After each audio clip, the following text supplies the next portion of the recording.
آج کے اس نئے تفصیلی جائزے میں تمام سننے والوں کو خوش آمدید۔ آج کا موضوع بظاہر ایک ایسا سوال ہے جو ہم سب کبھی نہ کبھی خود سے پوچھتے ہیں۔ جی بالکل، اور جب اس کی گہرائی میں اتریں تو یہ انسان کی سب سے بڑی اور پیچیدہ الجھنوں میں سے ایک بن جاتا ہے۔ بالکل، ہم آج جن نوٹس کا جائزہ لے رہے ہیں وہ عاجز مسلمان نامی محقق کی ویڈیو نمبر 4 سے لیے گئے ہیں، جن کا عنوان ہے شعور، دماغ یا ماورائی حقیقت۔ اور یہ نوٹس ایک بہت ہی بنیادی سوال سے شروع ہوتے ہیں۔ ہاں، ذرا تصور کریں، جب کوئی انسان سوچتا ہے، جب وہ کوئی آواز سنتا ہے اور جب اسے اپنے ہونے کا یعنی اپنے وجود کا احساس ہوتا ہے تو یہ اندر موجود میں کون ہے؟ یہی تو سب سے بڑا معمہ ہے۔ کیا یہ شعور، جسے ہم انگریزی میں کانشسنس کہتے ہیں، محض ہمارے دماغ کے اندر موجود خلیات یا نیورونز کی حرکت کا نتیجہ ہے، یا پھر یہ اس مادی جسم سے بالاتر کوئی ماورائی حقیقت ہے؟ یہ واقعی انسانی تاریخ کا سب سے بڑا سوال ہے، اور آج کے اس تفصیلی جائزے کا مقصد بھی یہی ہے کہ ہم علم، جدید سائنس اور وحی کے سنگم پر کھڑے ہو کر اس راز کو سمجھنے کی کوشش کریں۔ تو آج ہم مختلف زاویوں سے اسے دیکھیں گے۔ بالکل، ہم یہ دیکھیں گے کہ آج کی جدید نیورو سائنس اور فلسفہ اس شعور کی گتھی کو سلجھانے میں کہاں تک پہنچے ہیں، اور پھر ان نوٹس کی روشنی میں ہم یہ بھی جانیں گے کہ الہامی ذرائع یا وحی اس پیچیدہ ترین پہیلی کے بارے میں کیا رہنمائی فراہم کرتی ہے۔ یعنی یہ کوئی عام سا بایولوجی کا لیکچر نہیں ہے؟ نہیں، بالکل نہیں۔ یہ سیدھا اس بات پر وار کرتا ہے کہ اس کائنات میں انسان ہونے کا اصل مطلب کیا ہے۔ چلیں اس بات کی تہہ کھولتے ہیں اور سب سے پہلے خالص سائنسی نقطہ نظر کو سامنے رکھتے ہیں۔ ہمارے نوٹس میں جدید نیورو سائنس کے کچھ بہت ہی حیران کن اعداد و شمار پیش کیے گئے ہیں۔ جی، وہ نیورونز والی بات؟ ہاں، بتایا گیا ہے کہ ایک اوسط انسانی دماغ تقریباً 86 ارب نیورونز پر مشتمل ہوتا ہے، یعنی 86 بلین خلیات۔ یہ ایک ناقابل یقین حد تک پیچیدہ جال ہے۔ بالکل، اور اس جال میں ہونے والی ہر ایک سوچ، ہر ایک خیال بظاہر محض ایک برقی اور کیمیائی سگنل کا نام ہے۔ مطلب سائنس کہتی ہے کہ جب ہم خوش ہوتے ہیں، اداس ہوتے ہیں یا جب ہم کچھ نیا سیکھ رہے ہوتے ہیں تو یہ سب دماغ کے مخصوص حصوں میں ہونے والے کیمیکل ریاکشنز ہیں، جسے ہم برین ریجنز کہتے ہیں۔ جی، مادی نظریہ یا مٹیریلزم اسی بنیاد پر ایک سیدھی سی مساوات پیش کرتا ہے کہ دماغ، ذہن اور شعور، یہ تینوں دراصل ایک ہی چیز کے مختلف نام ہیں۔ یعنی جو کچھ ہے وہ بس یہی کیمیکل ہے۔ ہاں، ان کے نزدیک اس کے علاوہ کچھ نہیں۔ یہ دعویٰ بظاہر بہت ٹھوس لگتا ہے، اور یہ ایک بہت اہم سوال کھڑا کرتا ہے۔ وہ کیسے؟ دیکھیں، مادی نظریہ یہ تو مان لیتا ہے کہ کائنات میں سب کچھ صرف مادہ ہے اور اس مادے کے علاوہ کچھ موجود نہیں، لیکن اصل مسئلہ بالکل اسی مقام سے شروع ہوتا ہے۔ اچھا، اندھا مجموعہ ہے۔ یہ بات ہضم کرنا تھوڑی مشکل ہے۔ بالکل، جب ہم اس نظریے کی گہرائی میں اترتے ہیں تو ہمیں اندازہ ہوتا ہے کہ یہ سائنسی ماڈل انسان کے اندرونی تجربات کی وضاحت کرنے میں بری طرح ناکام ہو جاتا ہے۔ اور یہی سے فلسفے کی دنیا کا وہ بڑا معمہ جنم لیتا ہے نا، جسے آج تک سائنس حل نہیں کر پائی۔ جی، ان نوٹس میں اس معمے کا ذکر بڑی تفصیل سے موجود ہے، جسے مشہور آسٹریلیائی فلسفی ڈیوڈ چالمرز نے ہارڈ پرابلم آف کانشسنس یعنی شعور کا مشکل ترین مسئلہ قرار دیا ہے۔ میں جب یہ نوٹس پڑھ رہی تھی تو مجھے یہ بات بہت دلچسپ لگی کہ چالمرز کے نزدیک ایک ایزی پرابلم یعنی آسان مسئلہ ہے اور ایک ہارڈ پرابلم ہے۔ ہاں، وہ دونوں میں بہت واضح فرق کرتے ہیں۔ سائنس یہ تو بہت خوبی سے بتا سکتی ہے کہ دماغ کا کون سا حصہ کیسے کام کرتا ہے، یعنی جب ہم کوئی چیز دیکھتے ہیں تو کون سے نیورونز فائر ہوتے ہیں، یہ سب آسان مسئلے میں آتا ہے۔ صحیح۔ لیکن سائنس یہ بالکل نہیں سمجھا سکتی کہ ان نیورونز کے فائر ہونے سے ایک احساس کیوں پیدا ہوتا ہے۔ یہی تو سب سے بڑی الجھن ہے۔ یہاں جو بات سب سے زیادہ حیران کن ہے وہ یہ ہے کہ سائنسی ماڈل ہمیں عمل کا طریقہ کار یعنی میکینزم تو سمجھا دیتا ہے، لیکن تجربے کی اندرونی کیفیت کو نہیں پکڑ پاتا۔ اسے تھوڑا مزید آسان کر کے بتائیں۔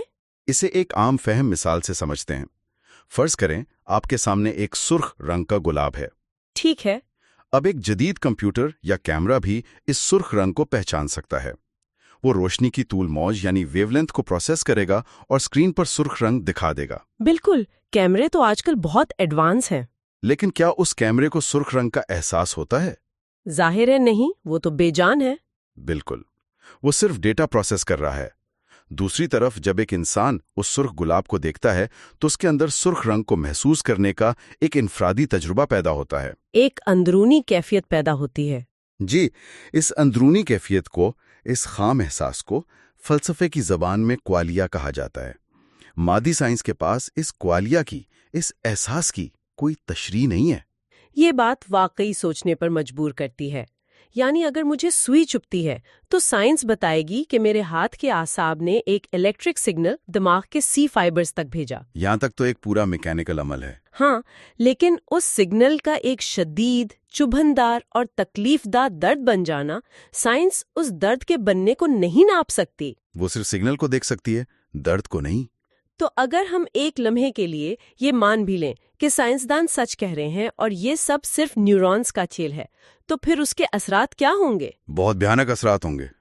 میرا مطلب ہے، اگر میرے ہر فیصلے کے پیچھے صرف کیمیکلز ہیں تو پھر میری اپنی مرضی یا آزادی ارادہ، جسے فری ول کہتے ہیں، اس کا کیا بنے گا؟ وہ تو سرے سے ختم ہو جائے گی۔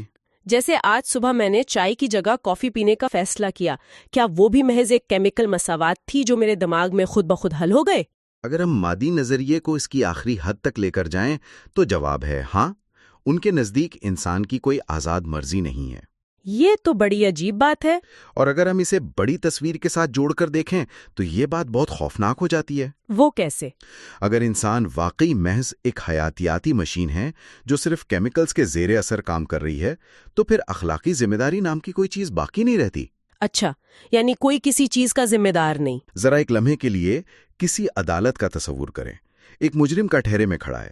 اگر وہ محض ایک بایولوجیکل روبوٹ ہے تو اس نے جو جرم کیا وہ اس کے دماغ کے کیمیکلز کا نتیجہ تھا۔ یعنی اس نے خود تو کچھ نہیں کیا، اس کے سرکٹس نے اسے وہ کروایا۔ بالکل، تو پھر ہم اسے سزا کیسے دے سکتے ہیں؟ ایک کیلکولیٹر اگر غلط جواب دے تو آپ اسے جیل تو نہیں بھیجتے۔ ظاہر ہے، ہم کہتے ہیں اس کی پروگرامنگ خراب ہے۔ بس، تو پھر مجرم کی بھی تو صرف پروگرامنگ خراب ہوئی، اسے سزا دینا تو ظلم ہو گیا۔ یہ تو پورے انصاف کے نظام اور معاشرتی ڈھانچے کو ہی گرا دے گا۔ اس کا مطلب ہے کہ ضمیر کی ملامت، انصاف، کسی کے لیے قربانی دینا، یہ سب بس فریب ہے۔ مادی نظریہ تو یہی کہتا ہے۔ لیکن انسان اندر سے جانتا ہے کہ ایسا نہیں ہے۔ جب ہم سے کوئی غلطی ہوتی ہے تو ہمیں واقعی پچھتاوا ہوتا ہے، ضمیر کی چبھن محسوس ہوتی ہے۔ اور ایک مشین کبھی پچھتاوا محسوس نہیں کر سکتی۔ جی، اور میرا خیال ہے کہ یہیں سے عاجز مسلمان کے نوٹس ہماری گفتگو کا رخ ایک بالکل نئے اور گہرے زاویے کی طرف، یعنی وحی اور قرآن کی طرف موڑتے ہیں۔ درست کا، جب مادی سائنس ان سوالات کے سامنے ایک بند گلی میں پھنس جاتی ہے تب الہامی ذرائع ہماری رہنمائی کرتے ہیں۔ کیونکہ سائنس کے پاس کوالیا اور فری ول کا جواب نہیں ہے۔ بالکل، ان نوٹس میں واضح کیا گیا ہے کہ قرآن مجید انسان کے اس شعور کو، اس کے ادراک کو محض دماغ کے گوشے تک محدود نہیں کرتا۔ قرآن دراصل دل کو شعور اور سمجھ کا مرکز قرار دیتا ہے۔ ہاں، اور نوٹس میں باقاعدہ سورت محمد کی آیت نمبر 24 کا حوالہ دیا گیا ہے، جس کا مفہوم ہے کہ کیا یہ لوگ قرآن میں غور و فکر نہیں کرتے یا ان کے دلوں پر تالے پڑے ہوئے؟ سبحان اللہ۔ اب جو جدید مادی دنیا ہے وہ تو دل کو محض خون پمپ کرنے والا ایک گوشت کا لوتھڑا، ایک موٹر سمجھتی ہے۔ تو یہاں دل کا کیا مطلب ہے؟ کیا یہ کوئی روحانی دل ہے جس میں ارادے اور حق کو قبول کرنے کی صلاحیت ہے؟ بالکل، اور اس قرآنی نقطۂ نظر کو مزید گہرائی سے سمجھنے کے لیے نوٹس میں پچھلی ویڈیوز کا حوالہ دیتے ہوئے سورت الاسراء کی آیت نمبر 85 کی طرف توجہ دلائی گئی ہے، جس میں روح کا ذکر ہے۔ جی، جہاں اللہ تعالیٰ فرماتا ہے قُلُ الرُّوحُ مِنْ أَمْرِ رَبِّي، یعنی کہہ دیجئے کہ روح میرے رب کے حکم سے ہے۔ اسلامی تصور ہمیں یہ سکھاتا ہے کہ انسان دراصل دو چیزوں کا مجموعہ ہے۔ ایک یہ ظاہری جسم، ہاں، ایک یہ مادی جسم جو مٹی سے بنا ہے، اور دوسری وہ روح جو عالم امر سے آئی ہے۔ ہم دل کی جس گہرائی کی بات کر رہے ہیں وہ دراصل اسی روح کا مرکز ہے۔ چلے اس کو تھوڑا سا مزید آسان کرتے ہیں۔ اگر ہم اسے ایک عام فہم مثال سے سمجھیں تو کیا ہم یہ کہہ سکتے ہیں کہ ہمارا جسم ایک کمپیوٹر ہارڈ ویئر کی طرح ہے؟ جی بالکل کہہ سکتے ہیں۔ اور ہمارا دماغ اس کے اندر لگا ہوا ایک طاقتور پروسیسر ہے جو آنکھوں اور کانوں سے آنے والے ڈیٹا کو پروسیس کرتا ہے۔ لیکن جو ہستی اس کمپیوٹر کو استعمال کر رہی ہے، جس کے پاس اس ساری معلومات کا اصل ادراک ہے، وہ روح ہے۔ یہ ایک بہت ہی زبردست اور جامع مثال ہے۔ دیکھیں، جسم کے بغیر روح اس مادی دنیا میں اپنا اظہار نہیں کر سکتی۔ یعنی اسے ٹولز چاہیے. ہاں، اسے بولنے کے لیے زبان چاہیے، دیکھنے کے لیے مادی آنکھیں درکار ہیں، اور اس دنیا کے بے تحاشا ڈیٹا کو ترتیب دینے کے لیے دماغ کا پروسیسر چاہیے ہوتا ہے. تو دونوں کا ایک تعلق ہے. لیکن اس مساوات کا دوسرا رخ بھی اتنا ہی اہم ہے کہ روح کے بغیر یہ جسم، یہ دماغ اور اس کے 86 ارب نیورونز محض ایک بے جان گوشت کا ڈھیر ہیں، جن کی اپنی کوئی مرضی نہیں. بالکل. شعور جس کی ہم اتنی دیر سے بات کر رہے ہیں وہ دراصل روح کے اس مادی جسم کے ساتھ جڑنے سے پیدا ہونے والی وہ کیفیت ہے جس کے ذریعے وہ اپنا اظہار کرتا ہے. میں یہاں تھوڑا سا اختلاف کروں گی، یا کم از کم سائنسدانوں کی طرف سے ایک سوال اٹھاؤں گی. جی ضرور. کوئی یہ کہہ سکتا ہے کہ بھائی اگر سب کچھ روح کنٹرول کر رہی ہے تو پھر جب کسی کے دماغ پر چوٹ لگتی ہے یا دماغ کا کوئی حصہ ڈیمیج ہوتا ہے تو اس انسان کی یادداشت کیوں چلی جاتی ہے؟ یہ ایک بہت عام اعتراض ہے. یا اس کی پوری شخصیت کیوں بدل جاتی ہے؟ مادی سائنسدان تو فوراً کہیں گے کہ دیکھو دماغ خراب ہوا تو انسان کا شعور بھی خراب ہو گیا، اس کا مطلب ہے شعور دماغ ہی بناتا ہے. یہ ایک بہت ہی منطقی اور عام طور پر پوچھا جانے والا سوال ہے، لیکن یہاں جو بات سب سے زیادہ حیران کن ہے وہ یہ ہے کہ اس کا جواب بھی بہت سیدھا ہے. وہ کیسے؟ اس کو سمجھنے کے لیے ہم ایک اور مثال لیتے ہیں، ریڈیو کی مثال. ریڈیو؟ جی، فرض کریں آپ کے کمرے میں ایک ریڈیو رکھا ہے جس پر کوئی بہت خوبصورت نشریات چل رہی ہیں. اب اگر آپ ایک ہتھوڑا لے کر اس ریڈیو کے ایک حصے کو توڑ دیں تو آواز خراب ہو جائے گی. بالکل، ڈسٹورشن آ جائے گی. اگر آپ سپیکر توڑ دیں تو آواز آنا بالکل بند ہو جائے گی. ایک مادی سوچ رکھنے والا شخص کہے گا کہ دیکھو ریڈیو خراب ہوا تو نشریات ختم ہو گئی، اس کا مطلب ہے وہ گانا ریڈیو کے اندر ہی پیدا ہو رہا تھا. اوہ، یہ بہت زبردست بات ہے نا؟ یعنی ریڈیو گانا پیدا نہیں کر رہا تھا، وہ تو صرف سگنل ریسیو کر رہا تھا. براڈ کاسٹ تو ہوا میں اب بھی موجود ہے، بس وہ آلہ خراب ہو گیا ہے جو اسے اس کمرے میں سنا رہا تھا. بالکل. دماغ بھی ایک انتہائی پیچیدہ ریڈیو ریسیور کی طرح ہے. جب دماغ پر چوٹ لگتی ہے تو وہ آلہ خراب ہوتا ہے جس کے ذریعے روح اپنا اظہار کر رہی تھی. واو! روح کو یا اصل شعور کو کچھ نہیں ہوتا، بس اس کا مادی دنیا سے رابطہ کرنے والا پروسیسر ڈیمیج ہو جاتا ہے. یہ بات بہت سی گتھیاں سلجھا دیتی ہے. اور صرف یہی نہیں، ان نوٹس میں کچھ ایسی جدید ترین سائنسی اور میڈیکل تحقیقات کا بھی ذکر ہے جنہوں نے میڈیکل سائنس کی دنیا میں تہلکہ مچا رکھا ہے. ہاں، وہ تحقیقات جو اس مادی نظریے کی جڑیں ہلا رہی ہیں. بالکل. یہاں بات واقعی بہت دلچسپ ہو جاتی ہے. نوٹس میں نیئر ڈیتھ ایکسپیرینسز یعنی موت کے قریب کے تجربات کا ذکر ہے، اور اس کے ساتھ ہی دو اور بہت بھاری بھرکم اصطلاحات ہیں. جی ہاں، سپلٹ برین اور لاکڈ ان سنڈروم. ہاں، سپلٹ برین سٹڈیز اور لاکڈ ان سنڈروم، ہم ان کو ایسے ہی نہیں چھوڑ سکتے.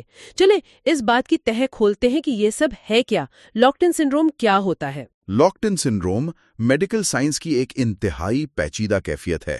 اس میں ہوتا یہ ہے کہ مریض کے دماغ کے نچلے حصے یعنی برین سٹیم میں شدید نقصان پہنچتا ہے. اچھا، تو اس سے ہوتا کیا ہے؟ اس کا نتیجہ یہ نکلتا ہے کہ مریض کا پورا جسم مکمل طور پر مفلوج ہو جاتا ہے.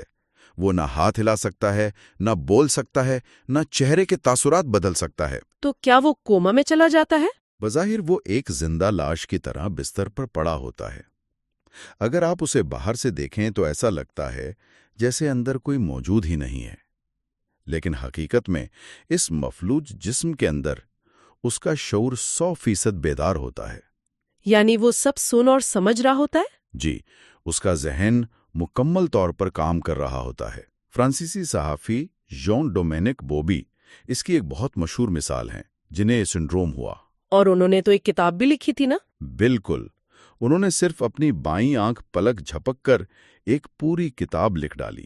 یہ حالت ثابت کرتی ہے کہ انسان کا اندرونی شعور اور اس کا مادی اظہار دو مختلف چیزیں ہیں.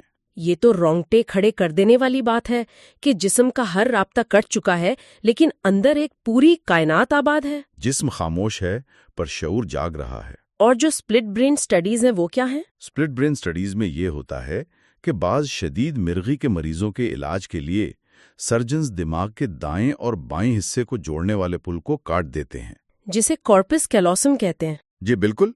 یعنی